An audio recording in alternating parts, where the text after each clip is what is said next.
Ayan, shout out po sa inyong lahat. Magandang hapon po. Ayan po, magdi-deliver na po kami ng uling. May order po sa labas. Ayan, dinagay lang niya sa kariton. Ayan po yung aking nun naka-stack na uling. Ayan po yung wala na po laman. Oh. Di ba pinakita ko po sa inyo noon na nag-video ako nung naka-stack po yung aming uling. Ayan, wala na po siya. Ayan, i-deliver na po ngayon yan. Ayan po, magdi-deliver na po siya sa labas, mga amiga. Ayan, di-deliver na niya yung uling ngayon. Ayan, wala na po kaming stock na uling. Mayroon pa po, ano pa po kami kasi may kahoy po na isasalang. Ayan, naka-ano po yung kahoy na yan. Ayan po. Ay, marami pong salamat at may nag-order po. Ayan, may nag-order sa labas. Ayan po, i-deliver na po niya yan, mga amiga.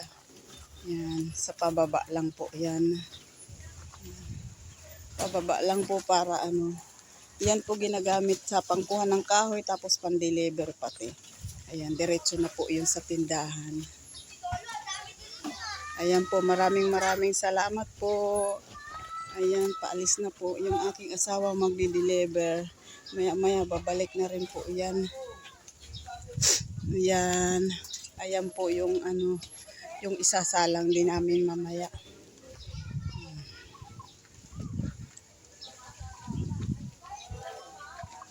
Ayan po yung isasalang namin. Ayan. Pang-stock na rin po yan pagka ano, pagka wala pong nag-order, ayan, itinatabi rin namin yan doon sa ano, sa ibabaw ng ano. Ayan. Diyan sa may ibabaw, itatabi po namin yan. Ayan. Salamat naman po sa Diyos, may nag-order. Ayan. Ayan po. Ayan, inaayos niya. Hindi pa siya nakaalis kasi tumumba yung isang ano. Ayan po. Maraming salamat po. Salamat po sa inyong lahat. Ayan.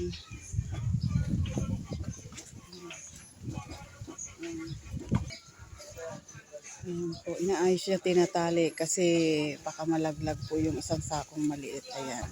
Pan-deliver. Di-deliver na po yan ngayon. Maraming salamat po sa inyo. Salamat po sa panunood. Ayan.